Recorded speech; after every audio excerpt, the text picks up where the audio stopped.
ನಾನು ಕನ್ನಡ ಪ್ರಪಂಚದಲ್ಲಿ ಅಥವಾ ಕನ್ನಡ ಭಾಷೆಯಲ್ಲಿ ಏನಾದ್ರು ಬರಿತಾ ಇದ್ದೀನಿ ಅಂದರೆ ಕಾರಣ ಸ್ಕೂಲ್ ಡೇಸಲ್ಲಂತೂ ಹೊಡೆಸ್ಕೊಂಡಿದ್ದು ಜ್ಞಾಪಕ ಇಲ್ಲ ನನಗೂ ಏಜ್ ಆಗಿದೆ ಅಂತ ಗಂಡಂದ್ರು ಮಾಡೋ ಸಿಂಪಲ್ ಬೇಸಿಕ್ ಥಿಂಗ್ಸ್ನ ಪಾಪ ಹೆಂಡ್ತೀರು ಹೊಗಳಿನೇ ಅವ್ರು ಮಾಡೋದೆಲ್ಲ ತುಂಬ ದೊಡ್ಡ ಕೆಲಸ ಅಂತ ಅಂದ್ಕೊಂಡ್ಬಿಟ್ಟಿರ್ತಾರೆ. ನನ್ನ ಪ್ರಶ್ನೆ ಅಂದರೆ ನಾವು ಪಬ್ಲಿಷರ್ಸ್ಗೆ ಕೊಡೋ ಕಾಟ ಅಷ್ಟೇ ಆಗುತ್ತೆ ಬಿಟ್ಟರೆ ಇವಾಗ ನೀವು ತುಂಬ ಸ್ಪೆಷಲ್ ಕ್ವೆಶನ್ ಪೇಪರ್ ಇದೆ. ರಾತ್ರಿ ಊಟದ ನಂತರ ಆ ರಸ್ತೆಗೆ ಬರುತ್ತಿದ್ದ ದಂಪತಿಗಳ ನಡಿಗೆ.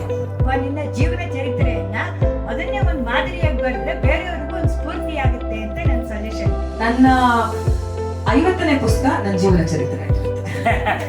ಆಮೇಲೆ ಏನಾಯಿತು, ಪುಸ್ತಕದಲ್ಲಿ ಓದಿ ಸ್ಟೂಡೆಂಟ್ ಇಂದ ಕಲ್ತಿದ್ದು ಅಂತ ಅಂದಾಗ ನಮ್ಮ ಮನೇಲಿ ಹೇಳ್ತಿರ್ತಾರೆ, ಎಷ್ಟು ಲಕ್ಷಣವಾಗಿ ರಂಜಿನಿ ಬರ್ತಾರೆ, ನೀನು ಹಿಂಗೆ ಹೋಗ್ತೀಯ ನೋಡು ಅಂತ. ಈ ಕಥೆಯನ್ನು ಓದಿ ನಾನು ದಾರಿ ತಪ್ಪಿಟ್ಟೆ. ಸೊ ಸರಿ ದಾರಿಗೆ ತಂದಿದ್ದಕ್ಕೆ ಥ್ಯಾಂಕ್ ಯು. ಬಹುಶಃ ಮುಂದಿನ ವರ್ಷ ಇನ್ನೊಂದು ಪುಸ್ತಕ ತರೋದಕ್ಕೆ ಪ್ರಯತ್ನ ಮಾಡ್ತೀನಿ. ಒಂದು ಸರ್ಪ್ರೈಸ್ ನಮ್ಗೆ ನಾವೇ ಇಟ್ಕೊಂಡಿದ್ವಿ. ಅಂದರೆ ಯಾರಿಂದ ಬಿಡುಗಡೆ ಮಾಡಿಸೋದು ಅಂದರೆ ಯಾರೂ ಇಲ್ಲಪ್ಪ. ಫಸ್ಟ್ ಯಾರ ಅಂಗಡಿಗೆ ಬರ್ತಾರೋ ಅವರೇ ನಮ್ಮ ಅಂಗಡಿನ ಉದ್ಘಾಟನೆ ಮಾಡ್ದಂಗೆ ಅಂತ. ಯಾರು ಕಸ್ಟಮರ್ ಫಸ್ಟ್ ಬರ್ತಾರೋ ಅವರು ಅಂತ. ಅವತ್ತು ನಮ್ಮ ಪುಣ್ಯಕ್ಕೆ ಅವತ್ತು ಫಸ್ಟ್ ಕಾಲಿಟ್ಟಿದ್ದೆ ಜೋಗಿ ಸರ್ ಅವರು.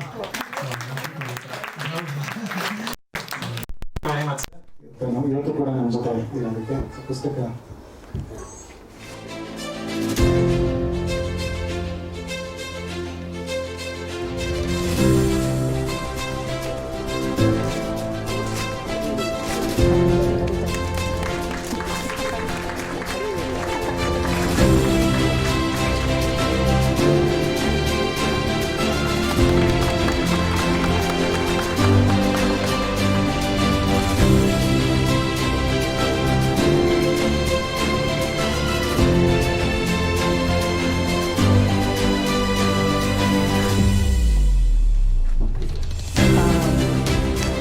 ಪ್ರತಿಯೊಬ್ಬರು ನನಗೆ ತುಂಬ ಬೇಕಾಗಿರೋ ಅಂಥವ್ರು ಇವತ್ತು ಬಂದಿರೋದು. ಮೊದಲಿಗೆ ನಾನು ನನ್ನ ಮೊದಲನೇ ಪುಸ್ತಕವನ್ನು ಪ್ರಕಾಶನ ಮಾಡಿದಂಥವ್ರು ಮ್ಯೂಸಿಕಲ್ ಸಸ್ಪೆನ್ಸ್ ಥ್ರಿಲ್ಲರ್ ಪಸ. ಅದಕ್ಕೆ ಮೊದಲು ಏನೂ ಪಬ್ಲಿಷ್ ಮಾಡಿರಲಿಲ್ಲ, ಸುಮ್ಮನೆ ಬರೀತಿದ್ದೆ, ನನ್ನ ಪಾಡಿಗೆ ನಾನು ಇಟ್ಕೊಳ್ತಿದ್ದು. ಮೊದಲನೇದು ಬುಕ್ ಪಬ್ಲಿಷ್ ಮಾಡೋದು ಎಂಥ ಪಬ್ಲಿಷರ್ಗೂ ಹೇಗಪ್ಪ ಇದು ಹೋಗುತ್ತೋ ಇಲ್ವೋ ಅನ್ನೋಂಥದ್ದು ಒಡನಾಟ ಇತ್ತು, ಸ್ನೇಹ ಇತ್ತು. ಅದನ್ನು ಮೀರಿ ಈ ಅಕ್ಷರಲೋಕದಲ್ಲಿ ಒಂದು ನಂಬಿಕೆ ಇಟ್ಕೊಂಡು ಪಬ್ಲಿಷ್ ಮಾಡಿದಂಥವ್ರು ಜಮೀಲ್ ಅವ್ರು ಬಂದು ದಯವಿಟ್ಟು ಒಂದು ಗೌರವ ಪ್ರತಿಜ್ಞೆ ತಗೋಬೇಕು ಅಂತ ಕೇಳ್ಕೊತಾಯಿದ್ದೀನಿ. ನನ್ನ ಮೊದಲ ಪುಸ್ತಕ ಇಬ್ಬರದು ಫಸ್ಟ್ ಬುಕ್ಕು. ಮತ್ತು 3 ಜನ ಎಲ್ಲರೂ ಇದ್ವಿ ಆ ಕಾರ್ಯಕ್ರಮದಲ್ಲೂ. ಇವಳು ಜಯನಗರದ ಮಗಳು, ನಾನು ಜಯನಗರದ ಸೊಸೆ, ಇವರು ಜಯನಗರದ ಪಬ್ಲಿಷರು. Thank you sir. Jagadish Sharma Sampa ಅವರು ಈ ಹೊತ್ತಿನಲ್ಲಿ ನಾವು ನೋಡ್ತಿರೋ ಅಂಥ ಅದ್ಭುತ ಬರಹಗಾರರಲ್ಲಿ ಒಬ್ಬರು. ಪುರಾಣಗಳನ್ನ ಇವತ್ತಿಗೆ ಪ್ರಸ್ತುತಗೊಳಿಸೋದು, ಮಹಾಭಾರತ ಇರ್ಬೋದು, ರಾಮಾಯಣದ ಅಂಶಗಳನ್ನು ಆ ಒಂದು ಪಟ್ಟಿಯಲ್ಲಿ ಮುಂಚೂಣಿಯಲ್ಲಿರೋ ಅಂಥ ಲೇಖಕರು. ದಯವಿಟ್ಟು ಹಿರಿಯರಾದಂಥ ವಿದ್ವಾನ್ ಜಗದೀಶ್ ಶರ್ಮಾ ಸಂಪ ಅವರು ಬಂದು ಒಂದು ಗೌರವ ಪ್ರತಿಯನ್ನು ಸ್ವೀಕರಿಸಬೇಕು ಅಂತ ಹೇಳ್ತಾರೆ.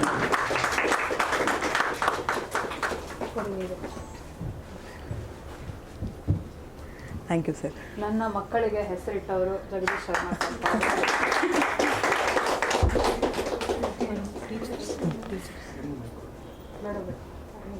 ನಾನು ಕನ್ನಡ ಪ್ರಪಂಚದಲ್ಲಿ ಅಥವಾ ಕನ್ನಡ ಭಾಷೆಯಲ್ಲಿ ಏನಾದ್ರು ಬರಿತಾ ಇದ್ದೀನಿ ಅಂದರೆ ಕಾರಣ ಪ್ರೈಮರಿ. ಇವತ್ತು ಸುಮ್ಮನೆ ಎಲ್ಲ ಒಂದು ರಾಜಕೀಯವಾಗಿ ಹೇಳ್ತಾರೆ, ಪ್ರಾರಂಭಿಕ ಹಂತನ ಕನ್ನಡದಲ್ಲಿ ಕಳಿಸಿ ಕನ್ನಡದಲ್ಲಿ. ಆದರೆ ನಮ್ಮ ಮನೆಯಲ್ಲಿ ನಿಜವಾಗ್ಲೂ ಸಾಧ್ಯ ಇದ್ರೂ ಅಂದರೆ ಇಂಗ್ಲೀಷ್ ಮೀಡಿಯಮ್ಗೆ ಕಳಿಸೋದಕ್ಕೆ ಸಾಧ್ಯ ಇದ್ರೂ ನನ್ನ ದೊಡ್ಡಮ್ಮನ ಮಕ್ಕಳು ಎಲ್ಲರೂ ಪ್ರೈಮರಿ ಸ್ಕೂಲ್ ಓದಿದ್ದು ಕನ್ನಡ ಮೀಡಿಯಮ್ನಲ್ಲೇ. ಇವತ್ತೇನಾದ್ರು ಕನ್ನಡದಲ್ಲಿ ಬರಿತಿದ್ದೀವಿ ಅಂತಂದರೆ ಅದು ದೊಡ್ಡ ಕಾರಣ.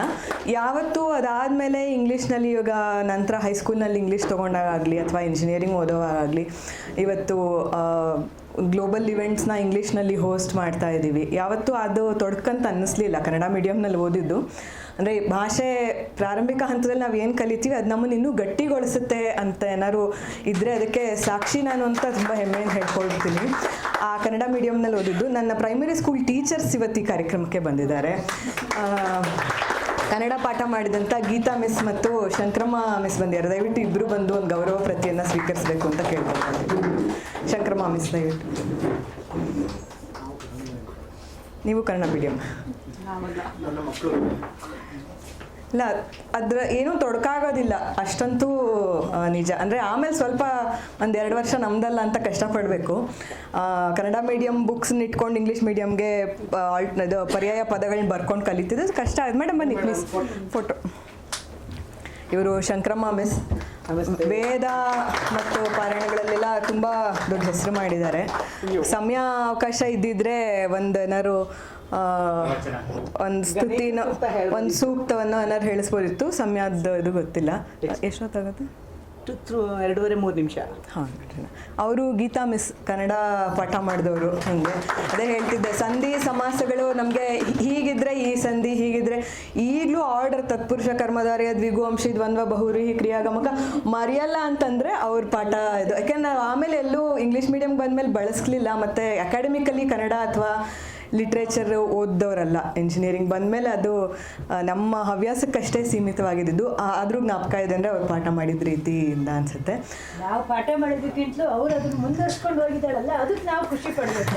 ಎಲ್ಲ ಮಕ್ಕಳು ನಮ್ಮ ಸ್ಟೂಡೆಂಟ್ಸೇ ಇಲ್ಲ, ಆದರೆ ಎಲ್ಲರೂ ಅವ್ನು ಮುಂದುವರ್ಸಲ್ಲ, ಇವಳು ಮುಂದುವರ್ಸ್ಕೊಂಡು ಹೋಗಿದ್ದಾಳೆ. ಹಾಗಾಗಿ ನಮಗೆ ಅದಕ್ಕೆ ದೊಡ್ಡ ಹೆಮ್ಮೆ ಅಂತಂದರೆ ಅವ್ನು ನಮ್ಮ ಸ್ಟೂಡೆಂಟ್ ಆಗಿರೋದೇ ನಮ್ಗೆ ಹೆಮ್ಮೆ ಅಂತ.